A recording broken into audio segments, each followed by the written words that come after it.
ایک طرف وہ منظر تھا اور ایک طرف یہ منظر ہے کہ حضرت حلیمہ سعدیہ رضی اللہ تعالیٰ عنہا، ان کا نام نہیں ہے حضرت حلیمہ کا مسلم شریف میں، وہ امام زرقانی نے لکھا ہے، ورنہ مسلم میں یہ روایت اپنے اصل انداز میں موجود ہے۔ حضرت ابو ہریرہ رضی اللہ تعالیٰ عنہ فرماتے ہیں کہ جناب حلیمہ بوڑھی عورت، سادی عورت، اگر آپ کبھی معاشرتی لحاظ سے حضرت حلیمہ کا انداز دیکھیں گے نا، توجہ ہے میری بات پر، سمجھ آ رہی ہے آپ حضرات کو؟ جو ہمارا معاشرتی ماحول ہے نا، معاشرتی ماحول، تو حضرت حلیمہ سعدیہ رضی اللہ تعالیٰ عنہ کی حیثیت آج کے معاشرے میں اگر دیکھی جائے تو ایک آیا، بچوں کو پالنے والی آیا نہیں ہوتی، وہ آیا تھی، اسکول میں ایک آیا ہوتی ہے، جب بچہ چھوٹے ہمارے پرائیویٹ اسکول میں بچے جاتے ہیں تو عورت سنبھالتی ہے، دودھ ڈال دیتی ہے، کئی دفعہ فیڈر بھی پلا دیتی ہے، بچہ اگر کھانا پیشاب کرتا ہے تو خدمت کرتی۔ یہ عورتیں اس زمانے میں چھوٹے بچے لے جاتی، پالا کرتی۔ تو بتانا دائی کی، آیا کی، میں مثال دے رہا ہوں، اور نرس کی کیا حیثیت ہے معاشرے میں۔ اور حضرت حلیمہ سعدیہ جب نبی پاک کو واپس لے کے آئی تھی تو چلو کچھ نہیں، لیکن نہ کچھ معاوضہ بھی انہیں حضرت عبد المطلب نے عطا کیا تھا، جناب آمنہ نے انہیں کچھ، ایک معنی یہ بھی ہو سکتا تھا کہ پیسے دے کے یہ کام کرایا، معنی ہو سکتا تھا۔ آج جو گھر میں اماں برتن دھوتی ہے اس کی کیا حیثیت ہوتی ہے؟ وہ تو بیچاری جن برتنوں کو دھو کے ہمیں دیتی ہے، بعد میں انہی برتنوں میں ہم انہیں کھانا کھانے کی اجازت نہیں دیتی، لیکن میرے رسول پاک نے رشتوں کو عزت دے دی، اس طرح کی عزت دی، اس طرح کی عزت دی کہ جناب حلیمہ مسجد نبی کا دروازہ گزری ہی تھی کہ حضرت ابو ہریرہ فرماتے ہیں نبی پاک ممبر پر اٹھ کے کھڑے ہو گئے، رسول پاک کھڑے ہوئے، نبی پاک، میں کبھی کبھی یہ روایت دیکھتا ہوں تو میرا دل کرتا ہے میں اپنے آپ سے پوچھوں، میرا دل کرتا ہے میں اپنے یاروں دوستوں خطباء سے، واعظین سے، پیروں سے، مشائخ سے پوچھوں کہ تو بھی بتا، جب تو شاگردوں کو پڑھا رہا ہوتا ہے اور تیرے ابا جی آتے ہیں تو کبھی اٹھ کے کھڑا ہوا ہے؟ اپنے جیسے لوگوں سے، اچھے علماء کی بات نہیں کرتا، کبھی سوال کرو۔ یہ بڑا مشکل کام ہوتا ہے، بڑا مشکل کہ عالم دین تقریر کر رہا، والد آ جائے، بندہ اٹھ کے کھڑا ہو، لیکن رسول پاک نے عزتیں دی، وقار دیا۔ جناب حلیمہ داخل ہوئی تو حضور ممبر پہ کھڑے ہوئے اور اتنی تیزی سے حضور آگے بڑھے، اپنی چادر کو اتارا اور پھر میرے رسول نے زمین پہ بچھایا، اور پھر حضرت حلیمہ سعدیہ بیٹھ گئی۔ اور جناب ابو ہریرہ فرماتے ہیں جتنی دیر نبی پاک ان کے سامنے بیٹھے رہے، دل میں بعد میں آتا ہے، زبان میں بعد میں آتا ہے، آنسو پہلے آتے ہیں۔ اب ماں کا رشتہ ایک وقار ہے، ایک حسن۔ الحاوی للفتاوی میں امام جلال الدین سیوطی رحمت اللہ لکھا ہے فتح مکہ کے بعد نا کمال ہو گیا، وَرَأَيْتَ النَّاسَ يَدْخُلُونَ فِي دِينِ اللَّهِ أَفْوَاجًا، فوجوں کی فوجیں دین میں آ گئی۔ ایک زمانہ تنہائیوں کا ہوتا ہے، ایک عروج کا ہوتا ہے، عروج کے زمانے میں بڑے تعلق، بڑے رش، بڑی باتیں۔ اب حال یہ تھا فتح مکہ کے بعد کہ پہلے تو ایک آدھ آدمی کلمہ پڑھتا تھا، فوجوں کی فوجیں آتی۔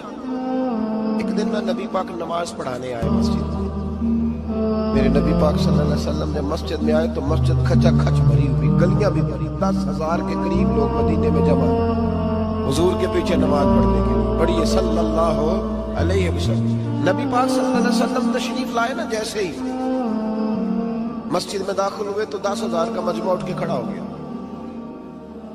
ہمارے لیے لوگ کھڑے ہوتے ہیں تو ہماری آنکھیں پرنم نہیں ہوتی، بلکہ ہم اپنا حق سمجھتے ہیں، ہم کہتے ہیں ان کا بنتا ہے کھڑے ہونا، حالانکہ بھائی دنیا سب کے لیے کھڑی نہیں ہوتی، جب کوئی کھڑا ہونا تو نظر جھک جانی چاہیے اور تیرے دل میں خیال آنا چاہیے کہ یا اللہ مجھ پہ رحم ہی رکھنا، اے اللہ میری پردہ پوشی کرنا، یا اللہ یہ تیری دی ہوئی عزت ہے، مہربانی کر خفیہ تدبیر سے محفوظ رکھ۔ کہ ہمیں احساس نہیں ہوتا الا ماشاء اللہ کے محبوب داخل ہوئے تو 10,000 کا مجمع کھڑا ہو گیا۔ 10,000 آدمی کھڑا ہو تو ایک کیف بنتا ہے، تو میرے جیسا آدمی تو ویسکوٹ سیدھی کرنے لگ جاتا ہے نا کہ بڑی شان ہے جناب، کالر ٹھیک کر لو، دستار سیدھی کر لو، کیا بات۔ اتنے لوگ بھی کبھی کسی کے گاڑی کے پیچھے بھاگے، لیکن نبی پاک کا انداز کیا تھا؟ رسول پاک کی آنکھوں میں آنسو آ گئے۔ 10,000 آدمی کھڑا ہوا، حضور رو پڑے اور اتنا روئے کہ جناب ابو ہریرہ رضی اللہ تعالیٰ عنہ فرماتے ہیں کہ میں نے نبی پاک کے سینے سے آواز نکلتی دیکھی۔ جب آدمی زیادہ روتا ہے تو سینے سے آواز آتی ہے، حضور روئے کہ سینے سے آواز آئی۔ آپ فرماتے ہیں پھر حضور نے آنسو پوچھے، پھر نماز مکمل ہوئی۔ جب لوگ چلے گئے تو حضرت ابو بکر صدیق اٹھ کے قریب گئے، کہا یا رسول اللہ صلی اللہ علیہ وسلم آج کوئی وجہ نہیں تھی رونے کی، آپ آئے ہیں اور رونا شروع کر دیا۔ تو میرے محبوب فرمانے لگے آج جب میں نے اپنی وہ شانیں دیکھی، وہ مقام دیکھا تو مجھے اپنی اماں کی یاد آ گئی، ماں کی یاد، رشتوں کو وہ عزت دی، وہ وقار دیا، وہ حسن دیا۔ کہاں نماز کے لیے لوگوں کا کھڑا ہونا اور کہاں اماں کی بات چھیڑ دینا۔ میرے حبیب فرمانے لگے مجھے اپنی اماں آمنہ کی بات یاد آئی، میری ماں نے تو وہ دور دیکھا تھا جب وجود پہ کپڑے بھی پورے نہیں تھے، دل کرتا تھا آج اماں موجود ہوتی، میں نماز پڑھانے آتا، اللہ اکبر کہہ کے نیت باندھتا، سبحانک اللہ کے بعد سورہ فاتحہ پڑھتا اور سورہ فاتحہ مکمل پڑھ لیتا کہ میری اماں آمنہ کو کوئی کام یاد آتا، وہ پڑھتا سرکا کے کہتی بیٹا محمد میری بات تو سننا، تو محبوب فرماتے اللہ کی عزت کی قسم میں نماز چھوڑ دیتا، پہلے ماں کی بات سن کے آتا، میں چھوڑ دیتا نماز۔ وقار دے دیا، وقار، وہ حسن بخشا، وہ توانائی بخشی۔ عرب کے اندر سال کے بعد عورتوں کا ایک میلہ لگتا تھا خانہ کعبہ کے پاس، صرف عورتیں اکٹھی ہوتی تھی، میلہ لگا ہوا تھا۔ ایک تورات جاننے والا یہودی عالم بھی آیا ہوا تھا، وہ بیویوں کے مجمع پہ نظر ڈال کے کہنے لگا بیویوں مرد کا کام تو کوئی نہیں عورتوں کے مجمع میں بات کرنا، لیکن میں تمہیں ایک پیغام دینے لگا ہوں، اللہ کے آخری رسول جو مکے میں پیدا ہونے والے ہیں ان کے آنے کا وقت قریب آ گیا ہے، وہ بیوی بڑی خوش نصیب ہوگی جنہیں ان کی رفاقت ملے گی۔ عورتوں نے جب دیکھا کہ مرد آ گیا عورتوں کے میلے میں تو انہوں نے ڈانٹا جھڑکا، کہا چل اٹھا اپنی کتابیں اور نکل جا۔ حضرت خدیجہ کہتی ہیں باقیوں نے ڈانٹا پر میں نے بات پلے سے باندھ لی، میں نے پلے سے باندھ لی اور میں انتظار کرنے لگی کہ اللہ کرے وہ نصیب میرے ہی، اللہ کرے مقدر میرا ہی کھلے۔ آپ فرماتی میں تسبیح پڑھتی، درود پڑھتی، میں اس زمانے میں جو اللہ کا ذکر جس طرح ہوتا تھا وہ میں شروع کرتی، اور جب فارغ ہوتی تو میں التجا کرتی کہ اللہ میرے نصیبیں کھول دے۔ کہتی ہیں آہستہ آہستہ آہستہ آہستہ میں حضور کی تعریف سننے لگی، آہستہ آہستہ تعریف سننے لگی۔ نبی پاک صادق ہیں، امین ہیں، سچے ہیں، دیانتدار ہیں، اس برے اور میلے معاشرے میں بھی وہ سب سے اعلیٰ بھی ہیں اور سب سے اجلے بھی ہیں، وہ سب سے پاکیزہ ہیں۔ میں سننے لگی تعارف، آہستہ آہستہ میں ان کی گرویدہ ہونے لگی۔ ادھر نبی پاک صلی اللہ علیہ وسلم اپنے چچا جناب ابو طالب کے پاس رہتے تھے، قحط آ گیا، حالات بگڑ گئے۔ حضور سید عالم صلی اللہ تعالی علیہ وسلم سے چچا کہنے لگے بیٹے اگر مال تجارت لے کے شام جاؤ تو بڑا نفع کماؤ گے، ہمیں ضرورت بھی ہے، اور اگر ہو سکے تو خدیجہ کا مال لے کے جاؤ۔ نبی پاک نے کہا چچا میں نہیں کہوں گا کسی سے جا کے، میں نہیں کہتا کسی سے جا کے، جو میرے نصیب میں ہوگا میرا رب خود عطا فرمائے گا، میں نہیں کہوں گا۔ مصطفیٰ نے تو نہیں کہا۔ حضرت خدیجہ رضی اللہ تعالیٰ عنہ کہتی ہے میں نے خود اپنی خادمہ کو بھیجا، میں نے کہا جا کے پوچھو تو صحیح کہ میرا مال قبول ہوتا بھی ہے کہ نہیں، پوچھو۔ نبی پاک صلی اللہ علیہ وسلم سے پوچھا، حضرت خدیجہ کی خواہش ہے کہ آپ مال لے کے جائیں، حضور نے قبول کر لیا۔ جناب خدیجہ الکبریٰ رضی اللہ تعالیٰ عنہ کے غلام تھے، میسرہ ان کا نام تھا، جناب خدیجہ نے ان کو ساتھ بھیجا، فرمایا ایک تین باتیں ارشاد فرمائی۔ ایک تو فرمایا سارا رستہ غور سے دیکھنا میرے نبی کے ساتھ کیا معاملات درپیش ہوتے ہیں، ابھی اعلان نبوت نہیں کیا، فرمایا ذرا غور کرنا، میرے مصطفیٰ کا مطالعہ کرنا اور مجھے واپس آ کے سبق سنانا، وہ جو تم نے چہرہ بددعا کی تلاوت کی ہو ذرا مجھے واپس آ کے سنانا، جنہاں نے دل پر جانی ڈٹھا ہو اکھیاں ہی تک لئیاں، تو ملے ہوں تے ساجن ملیا ہوں ناساں لگ پئیاں، ذرا جا کے نہ تلاوت کرنا اور مجھے دکھا۔ اور دوسرا فرمایا تم میرے غلام ہو تو مصطفیٰ کے بھی غلام بن کے رہنا، میں سنتی ہوں کہ کردار کے، افکار کی، نظریات کی، عظمت کے بلند و بالا، وہ جیسے کہیں ویسے کرنا۔ اور تیسری حضرت خدیجہ نے نصیحت فرمائی، فرمایا محمد ابن عبداللہ صلی اللہ علیہ وسلم کی رائے سے اختلاف نہ کرنا، یہ چلتے ہوئے معاہدہ کیا، جو وہ کہتے سو کر جانا۔ غلام کہتے ہیں میں ساتھ گیا، باتیں میں نے سن لی، لیکن جب سفر شروع ہوا نا ابھی چند منزلیں طے ہوئی تھی، میں نے کہا خدیجہ آپ نے کیا نصیحت کرنی تھی، ان کے ساتھ جو رہے گا وہ ان کا غلام ہی بن جائے گا، ان کے ساتھ جو رہے گا تو اجے میرا محبوب نہیں ڈٹھا، جن ویکھ کے چن شرماوے، جے رکھے ہاتھ پھلاں وچ ہاتھ نال پھلاں رل جاوے، تے ادھی راتی چن چڑھ جاندے جدوں جلوہ فرماوے۔ مایا جو بھی ساتھ رہتا غلام ہو جاتا۔ میں سرا کہتے میں گیا، تجارت شروع ہوئی. کہتے ہیں نبی پاک صلی اللہ علیہ وسلم جب منڈی میں پہنچے تو لوگ قسمیں اٹھا اٹھا کے مال بیچ رہے تھے. اللہ کے محبوب جب گئے نا تجارت کرنے تو ایک آدمی کہنے لگا چلو معاذ اللہ بتوں کے نام تھے لات و منات, کہنے لگا لات کی عزا کی منات کی قسم اٹھاؤ. نبی پاک فرمانے لگے ان کی قسم اٹھاؤں جن کا میں نام لینا بھی پسند نہیں کرتا. اب یہ لانے نبوت نہیں کیا, اور فرمایا ویسے بھی میں قسم دے کے مال نہیں بیچتا, خریدنا ہے تو خریدو, نہیں خریدنا تو نہ خریدو. کہتے ہیں لوگ قسمیں اٹھا اٹھا کے پیچھے جاتے تھے, پر میرے نبی جس سے رخ پھیرتے تھے وہ نبی پاک کے پیچھے ہو جاتا تھا. ماتے کئی گنا زیادہ نفع کمایا. ہم رستے میں تھے, حضور ایک درخت کے نیچے آرام کرنے لگے. ایک عیسائی راہب غار میں بیٹھا تھا, نکل کے آ گیا, مجھ سے کہنے لگا مجھے وہ جانتا تھا. میں ذرا یہ کس کو ساتھ لائے, یہ کون ہے؟ میں نے کہا اہل قریش کی ایک معزز آدمی ہے. کہنے لگے یار جس درخت کے نیچے یہ لیٹے ہوئے ہیں یہاں عام آدمی نہیں لیٹ سکتا, یہاں وہی لیٹے گا جو اللہ کا سچا رسول ہوگا. یہاں دوسرا کوئی لیٹ ہی نہیں سکا. یہ رسول ہے, ان کا خیال رکھنا, خیال رکھنا. کاش میں اس وقت تک زندہ رہوں جب یہ نبوت کا اعلان کریں. میسرہ کہتے ہیں میں غلام ہو گیا. نبی پاک صلی اللہ علیہ وسلم کی ادائیں مجھے بھانے لگی. جب واپسی پہ نکلے تو گرمی بڑی شدید تھی. فرماتے ہیں جب دھوپ تیز ہوتی تو بادل کا سایہ آ کے حضور پہ سایہ کر دیتا. بادل کا ٹکڑا نبی پاک پہ. اللہ جانے کہاں بیٹھ کے لوگوں نے کتابیں پڑھی ہیں جو کہتے ہیں 40 سال کے بعد نبی بنے تھے. پتہ نہیں کہاں بیٹھ کے کتابیں پڑھی ہیں. ہم نے تو جو سیرت پڑھی ہے وہ بتاتی ہے کہ تیری حیات پاک کا ہر لمحہ پیغمبر لگے, ہر لمحہ پیغمبر لگے. یہاں تو وہ لوگ جو کئی سال پہلے 20 اور 25 سال پہلے حضور سید عالم صلی اللہ علیہ وسلم کی رفاقت میں رہے, وہ اعلان کر, لوگ پتہ نہیں کہاں بیٹھ کے کتابیں پڑھتے ہیں, کہاں بیٹھ کے. میرے نبی پاک سے صحابہ نے پوچھا حضور آپ کب نبی تھے؟ فرمایا ابھی آدم کی مٹی گوندی جا رہی تھی, ابھی آدم کی مٹی گوندی جا رہی تھی, میں تب بھی اللہ کا رسول تھا. میرے بھائی نبی رحمت سید عالم صلی اللہ علیہ وسلم کے غلام حضرت خدیجہ کے غلام کرتے واپس آیا, اور پہلے بھی کئی دفعہ حضرت خدیجہ کا مال گیا تھا, بڑے نفع آئے تھے, پر جو نفع اس سال آیا وہ پہلے کبھی نہیں آیا تھا. کہتے ہیں مجھ سے حضرت خدیجہ کی سہیلی بھی بیٹھی تھی, میں بھی آ گیا, اور جناب خدیجہ کی سہیلی کہنے لگی چل مال کے بارے میں کچھ بتا, کتنا بھی کہا. میں نے کہا مال چھوڑو, مصطفیٰ کی سمجھ. اور پھر کہتی چلو ٹھیک ہے, بادل سایہ کرتا تھا, چلو ٹھیک ہے, تم سے راہب نے پوچھا تھا یہ صحیح ہے, انہوں نے تیری سارے رستے بڑی خدمت کی, تیرا بڑا خیال رکھا, پر یہ بھی بتا تجارت کیسے تھا. پر میں نے سنی نہیں تھی. میں نے نفیسہ کے ہاتھ پیغام بھیجا. میں نے کہا میری عمر 40 سال ہے, ان کی 25 سال ہے, اور میرا اعمال اور طرح کا ہے, وہ شہنشاہ ہے, جا کے پوچھو تو صحیح بھلا میں قبول ہوتی ہوں, پوچھو. نفیسہ کہتی ہیں میں آئی تو وہ خاتون جن کے لیے لوگ بڑے بڑے قریش پیغام دیتے تھے, پیغام لے کے آئی. تو رسول پاک نے عجیب رنگ بیان کیا اپنی سیرت کا.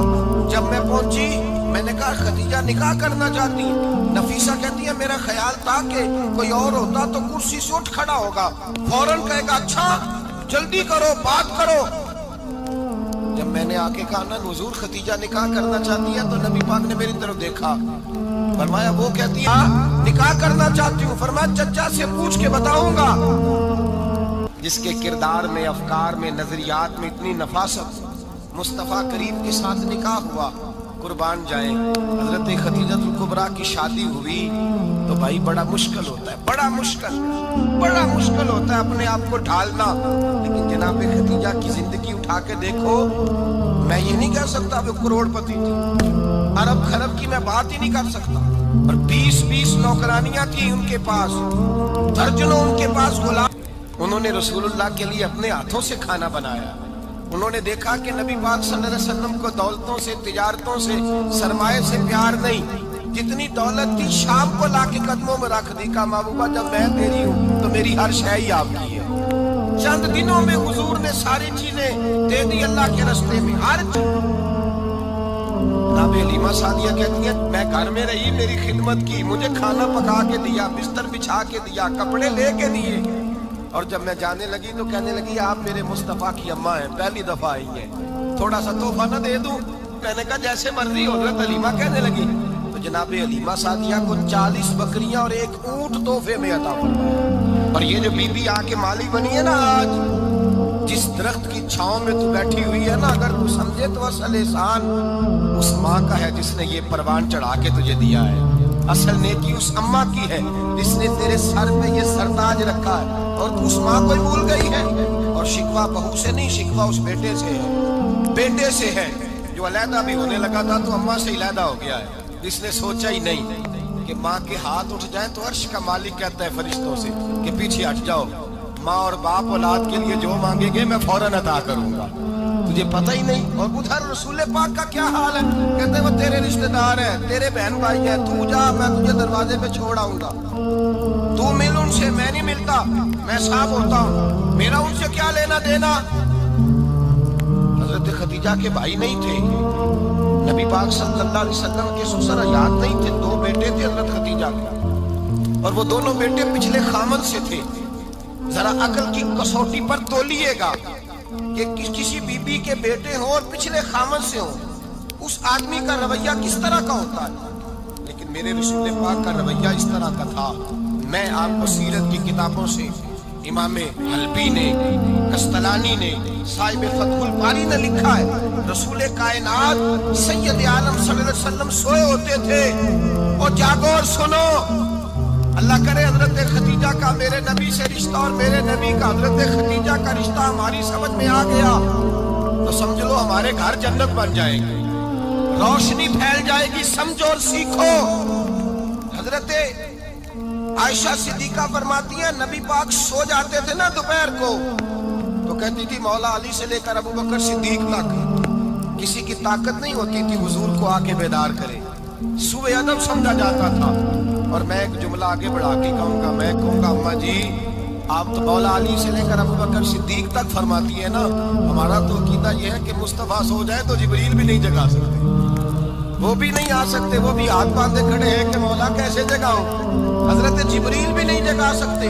لیکن حضرت عائشہ صدیقہ فرماتی ہیں میں تھی مدینے میں حضرت خدیجہ کے وصال، میں مدینے میں حضور کے گھر میں تھی، نبی پاک میرے گھر میں موجود تھے اور سید عالم سوئے ہوئے تھے۔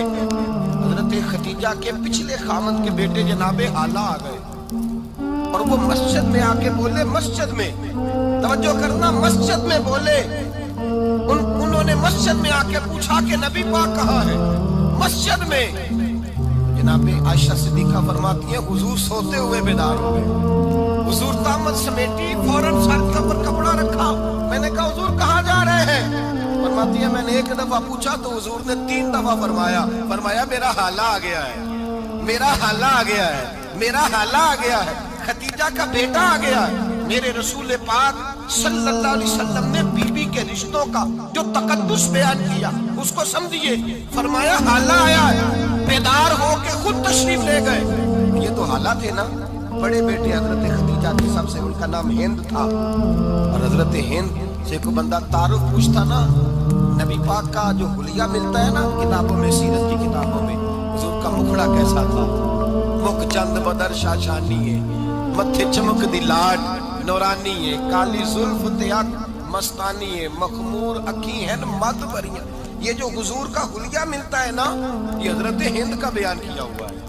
وہ بیان کیا کرتے تھے کہ نبی پاک کی آنکھیں کیسی تھی، حضور کے جلوے کیسے، وہ بیان حضرت خدیجہ کے بیٹے، کوئی ان سے پوچھتا کہ بڑے راضی رہتے ہو، ہند بڑے راضی رہتے ہو، تو حضرت ہند کیسے راضی کیسے نہ رہوں، راضی کیسے نہ رہوں، میرے بھائی کا نام علی المرتضیٰ ہے، بہن کا نام فاطمہ الزہرا ہے، ماں کا نام خدیجہ الکبریٰ ہے، اور باپ کا نام محمد مصطفیٰ ہے، میں راضی کیسے نہ رہوں۔ حضرت خدیجہ الکبریٰ کے رشتوں کے ساتھ رسول اللہ کا پیار، ان کے رشتے۔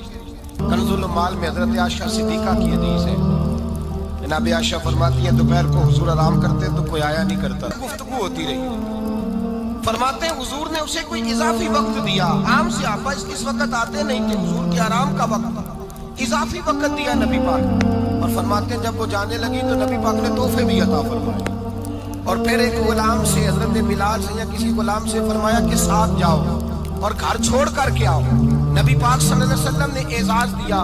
حضرت عائشہ صدیقہ فرماتی ہیں دیر تک ملاقات بھی، تحفے بھی، انفرادی ملاقات، بعد میں نبی پاک صلی اللہ علیہ وسلم لیٹ گئے. میرے دل کے اندر خیال آیا کہ حضور جائیں گے اور جب رات کو واپس آئیں گے تو پھر میں پوچھوں گی کہ حضور یہ بی بی کون ہے. حضور اب آرام کر رہے ہیں. فرماتی ہیں میرا خیال تھا کہ یہ سوال شام تک میرے ذہن میں رہے گا کہ یہ کون ہے. آپ نے بڑا اعزاز دیا, دروازے تک چھوڑنے گئے. حضرت عائشہ صدیقہ فرماتی ہے میں سوچ رہی تھی آرام کر رہے ہیں اور میں نے جیسے ہی نگاہ ڈالی تو حضور تو گہری سوچ میں گم ہے. نبی پاک سوچوں میں گم ہے اور بے آنکھیں کھلی ہوئی. فرماتی ہے میں قریب جا کے بیٹھی, قدموں پہ ہاتھ رکھا. میں نے کہا محبوبہ یہ بی بی کون تھی؟ اتنی دیر آپ نے ملاقات کی اور وہ چلی گئی ہے تو ابھی خیالات ہیں, تصورات ہیں. فرماتی ہے میں نے پوچھا تو مصطفیٰ کی آنکھوں میں آنسو آ گئے. نبی پاک رو دیے, اٹھ کے بیٹھ گئے.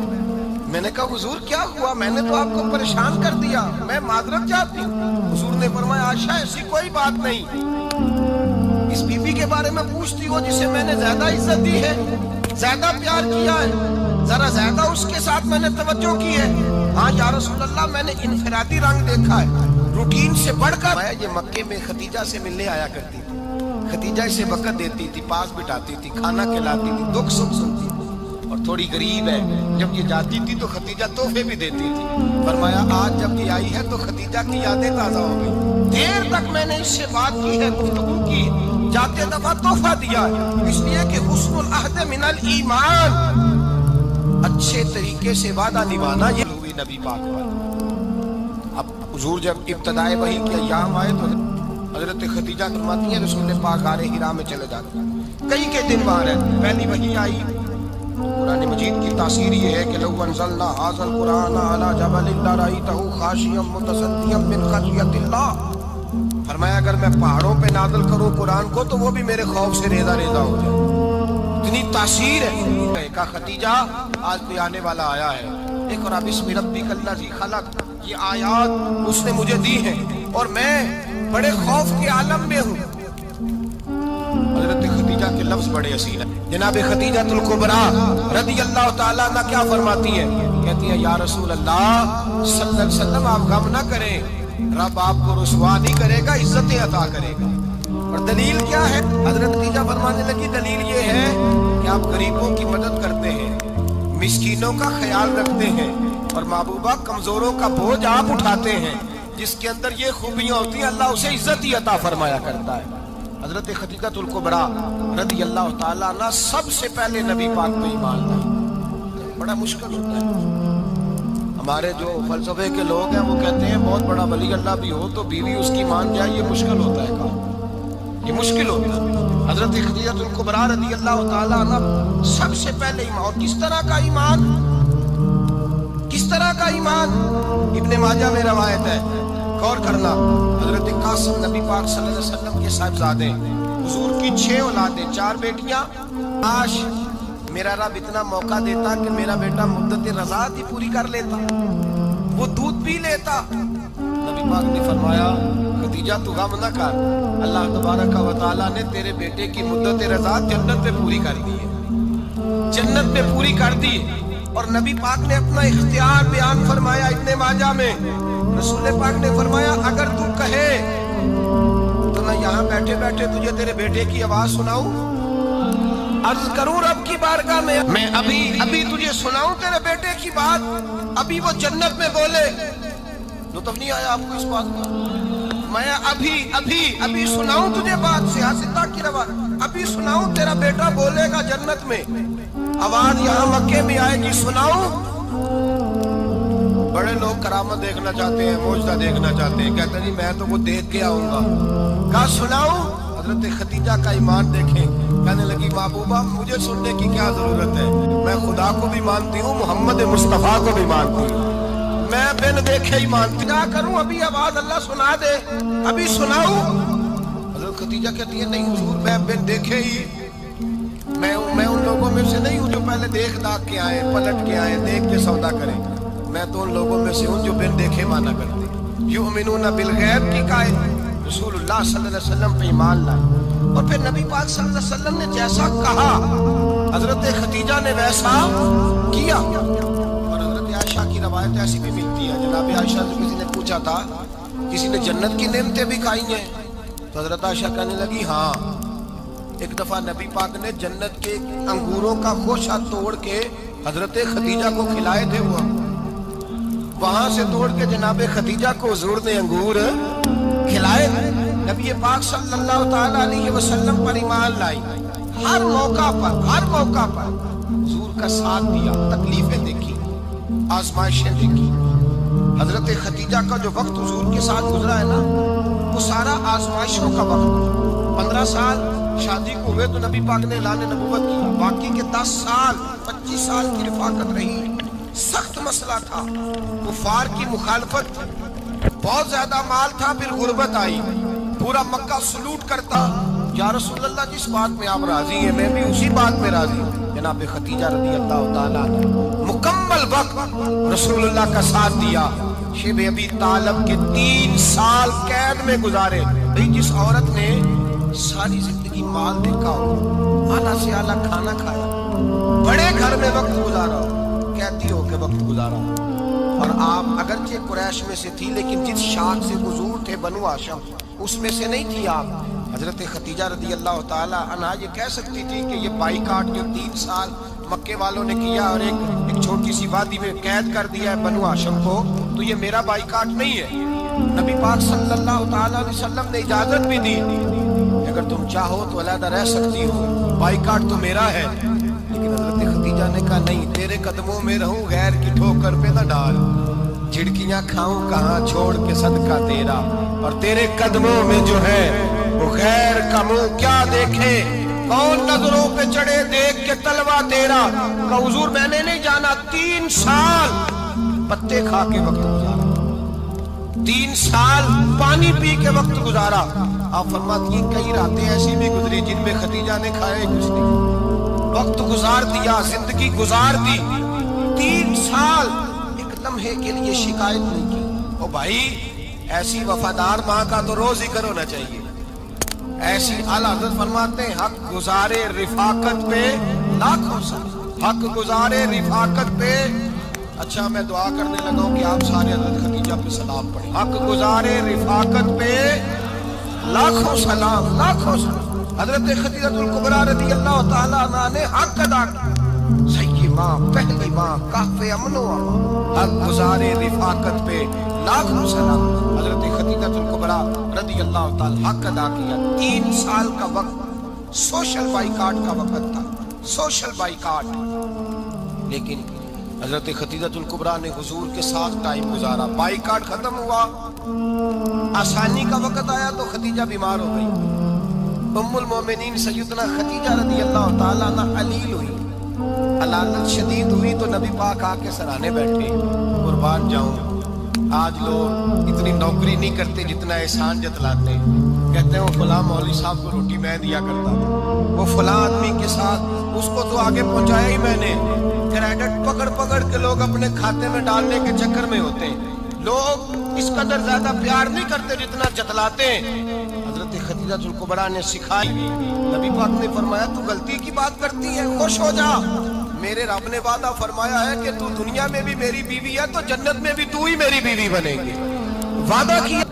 لیکن حضرت عائشہ بیان کرتی ہیں، کہتی ہیں نبی پاک سب سے زیادہ حضرت خدیجہ کا ذکر کرتے تھے، کرتے اکثر ذکر ہو، خدیجہ یوں کرتی تھی، خدیجہ یہ کام اس طرح کرتی تھی، خدیجہ کا یہ رنگ ہوتا تھا، اس کا یہ طریقہ ہوتا تھا، اس کا یہ طرز حیات تھا، وہ ایسے چلتی تھی، وہ ایسے، اکثر حضور بیان کرتے۔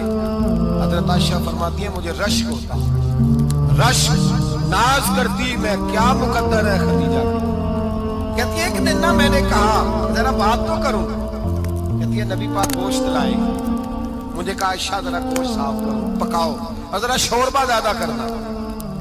کہتی ہے میں نے وہ گوشت لیا، صاف کرنے لگی، میں نے کہا حضور شوربہ کیوں زیادہ کرنا ہے، مہمان آنے والے ہیں، کچھ لوگوں کو آنا ہے۔ تو نبی پاک نے فرمایا نہیں آنا تو کسی نے نہیں، مجھے پتا چلا ہے مدینے میں خدیجہ کی کچھ سہیلیاں آئی ہیں، میرا دل کرتا ہے کچھ سالن بطور تحفہ ان کو بھی بھیج دیں، تو ذرا زیادہ پکانا، خدیجہ کی سہیلیوں کو میں نے سالن بھیجنا ہے، تحفہ دینا ہے۔ حضرت عائشہ کہتی ہیں ایک جملہ ہلکا سا، بے ضرر سا، بڑا دھیما سا، بچ بچ کے، بڑا اپنے آپ کو محتاط کر کے، میں نے کہا یا رسول اللہ صلی اللہ علیہ وسلم آپ خدیجہ کا ذکر بہت کرتے ہیں، حضور وہ تو عمر میں 15 سال بڑی تھی، یا رسول اللہ صلی اللہ علیہ وسلم اللہ نے آپ کو جوان اور خوبصورت بیویاں دی، آپ خدیجہ کا ذکر کرتے ہیں۔ فرماتی ہیں یہ بات کہہ کے میں خاموش ہو گئی، میرا خیال تھا جواب آئے گا، دیر ہو گئی، حضور جواب نہیں جاتا ہے دیکھو وہ بے خوف کیسے کہ سب جانتا ہے یہ راہیں وہ جیسے کہ سب جانتا ہے یہ راہیں وہ جیسے وہ یوں جا رہا ہے جیسے کہ کوئی گھر والا اپنے ہی گھر جا رہا ہے۔ وہ ماہ فروزاں وہ نیر تابا میرا مصطفیٰ ہے، میرا مصطفیٰ ہے۔ وہ 12 ربیع الاول کو آیا جو اول بنا نہیں دیتے، کہتے میں نے یوں نظر اٹھا کے دیکھا تو چہرہ مبارک سرخ ہو گیا، اور رسول پاک نے فرمایا عائشہ آج بات کی ہے، آج کے بعد یہ بات نہ کرنا۔ میں نے کہا حضور کیا ہوا؟ فرماتے ہیں پہلے جلال تھا، پھر اچانک وہ جلال آنسوں میں بدلا، اور حضور نے رو کے فرمایا عائشہ تم ساری بیویاں سکھوں کے وقت آئی ہو، خدیجہ تو میرے دکھوں کی ساتھی ہے، وہ تو میری آزمائشوں اور تکلیفوں کی ساتھی، اس نے تو میرے ساتھ وقت کٹھن بتایا، جب لوگ مجھے پتھر مارتے، میرے رستے میں کانٹے بچھاتے، میں پریشان ہو کے لوٹتا، اس کے ایک ہاتھ میں دودھ کا پیالہ ہوتا، ایک ہاتھ میں کھجوریں ہوتی، دودھ پلا کے کھجور کھلا کے بستر بچھا کے روٹی دے کے کہتی محبوبہ غم نہ کرنا، اللہ بڑی عزت عطا فرمائے۔ حضور ناراض بھی ہوتے، لیکن امام ابن حجر فتح الباری میں فرماتے ہیں کہ صحابہ اور اہل بیت میں سے حضرت خدیجہ الکبریٰ کی وہ ہستی ہے جس پر کبھی نبی پاک ناراض نہیں ہوئے، کبھی ناراض نہیں ہوئے، یہ سب سے بڑی فضیلت ہے حضرت خدیجہ کی، کبھی ناراض نہیں ہوئے نبی، کسی موقع پر بھی حضرت خدیجہ الکبریٰ رضی اللہ تعالیٰ عنہ سے ناراض نہیں ہوئے، بلکہ بخاری شریف میں لفظ کچھ اس طرح کے ہیں۔ میں نے شروع میں کہا کہ حضرت خدیجہ کی 20 کنیزائیں تھیں، نوکرانیاں تھیں، گھر کے اندر نوکر چاکر تھے، ریل پیل تھی، کوئی کام کبھی نہیں کیا تھا۔ حضرت خدیجہ الکبریٰ نے ایک دن کھانا پکایا، اور کھانا پکا کے اپنے ہاتھوں سے جب نکلی نا اور آ رہی تھی حضور کو کھانا دینے، تو بخاری میں موجود ہے جب حضرت خدیجہ آئیں تو نبی پاک نے فرمایا خدیجہ تیرے آنے سے پہلے حضرت جبریل آ گئے، اور وہ کہہ رہے ہیں یا رسول اللہ خدیجہ برتن میں کھانا لے کے آ رہی ہے، اور جب وہ کھانا لے کے آ جائے تو اسے کہہ دیجئے گا اس کا رب اسے سلام کہتا ہے، اس کا رب اسے اللہ اکبر، جس کو اللہ سلام کہے۔ فاضل بریلوی فرماتے ہیں حق گزارے رفاقت پہ لاکھوں، حق گزارے رفاقت پہ لاکھوں سلام، حق گزارے رفاقت پہ لاکھوں سلام۔ حضرت خدیجہ الکبریٰ رضی اللہ تعالیٰ عنہ کو رب تعالیٰ کے سلام آئے، محسنہ اس امت کی محسنہ۔